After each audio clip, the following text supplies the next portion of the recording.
পেসারদের হাত ধরে সোনালী ট্রফির স্বপ্ন দেখছে বাংলাদেশ। দেশের ক্রিকেটে বিপ্লব ঘটাচ্ছেন নাহিদ রানা, মুস্তাফিজুর রহমান, শরীফুল ইসলামরা গতির ঝড় তুলে যেমন ব্যাটারদের কাবু করছে, তেমনি রেকর্ডের পাতায় নিজেদের জায়গা করে নিচ্ছে সবার উপরে। এবার নিউজিল্যান্ডের বিপক্ষে সিরিজে এমনই এক কীর্তি গড়েছে লাল সবুজের পেসাররা।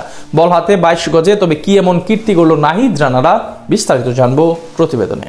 স্পিনারদের দিন শেষ, পেস বিপ্লবের হাত ধরে এ যেন এক নতুন বাংলাদেশ। একটা সময় যেই পেস ইউনিট নিয়ে তুচ্ছ তাচ্ছিল্য করত ক্রিকেট বিশ্ব, আজ তারাই কিনা কর্নিশ করছে নাহিদ রানা, মোস্তাফিজুর রহমানদের। সাদা বিদ্যুৎ খ্যাত অ্যালান ডোনাল্ডের হাত দিয়ে শুরু হওয়া পেস বিপ্লবে এখন নতুন মাত্রা এনে দিচ্ছেন 22 গজে গতির ঝড়তলা শন টেইট। পেস ইউনিটে যেমন মোস্তাফিজুর রহমান, তাসকিন আহমেদের মতো অভিজ্ঞ পেসাররা আছেন, তেমনি নাহিদ রানা, শরীফুল ইসলামের মতো তরুণ গতিতারকারাও এখন রাজত্ব করছেন লাল সবুজের জার্সি গায়ে। লাল বল হোক কিংবা সাদা বল, টাইগার বোলিং বলতে এতদিন ছিল শুধুমাত্র স্পিনার, তবে এখন সময় বদলেছে। 22 গজে টাইগারদের প্রতিনিধিত্ব করছে পেসাররাই। সাম্প্রতিক সময়ের এই সিরিজগুলোই যেন এটারই প্রমাণ।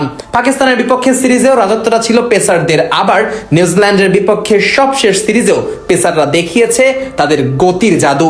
বল হাতে একের পর এক উইকেট তুলে নিয়ে লিখেছে নতুন ইতিহাস। 3 ম্যাচের ওয়ানডে সিরিজে পেসারদের সবচেয়ে বেশি উইকেট পাবার কীর্তিটাও এই সিরিজে করেছেন নাহিদ রানা, শরীফুল ইসলামরা।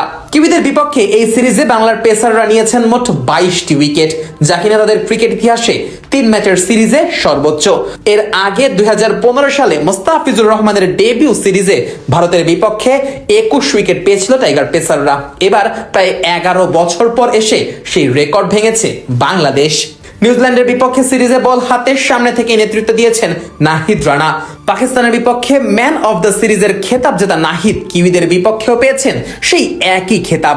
3 ম্যাচ খেলে তার ঝুলিতে আছে 8টি উইকেট, সাথে আছে একটি ফাইফারও। ওভার প্রতি 4.5 কম রান দেওয়া নাহিদ রানা গতির ঝড় তুলে কাঁদিয়ে ছেড়েছেন কিউই ব্যাটারদের। অনবরত বল করে গেছেন ঘন্টায় 150 কিলোমিটার গতিতে।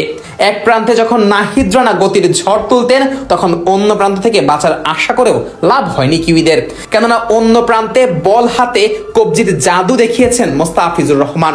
দারুণ সব কাটার স্লোয়ারে ব্যাটারদের কোণঠাসা করা ফিজ এক ম্যাচ খেলেই তুলে নিয়েছেন ফাইফার। প্রথম 2 ম্যাচে অবশ্য ইনজুরির কারণে খেলার সুযোগ পাননি। কে জানে সেই 2 ম্যাচ খেললে কিউইদের অবস্থা হতো আরো নাজেহাল। মোস্তাফিজের মতো শরীফুলও তুলে নিয়েছেন 5 উইকেট, যদিও একটা সময় তার খেলার কথাই ছিল না। তবে যুব বিশ্বকাপ জেতা এই ক্রিকেটার সুযোগ পেয়ে তার সদ্ব্যবহার করতে একটুও ভুল করেননি। তাসকিন আহমেদও যে 2 ম্যাচে সুযোগ পেয়েছেন তুলে নিয়েছেন 3টি উইকেট। নতুন বলে ব্যাটারদের খাবি খাওয়ানোর কাজটাও করেছেন দারুণভাবে। সব মিলিয়ে টাইগার পেসারদের উইকেট সংখ্যা দাঁড়ায় 22টি। দক্ষিণ আফ্রিকা বিশ্বকাপের আগে টাইগারদের এই পেস বিপ্লব নতুন করে আশার সঞ্চার যোগাচ্ছে ভক্ত সমর্থকদের মনে।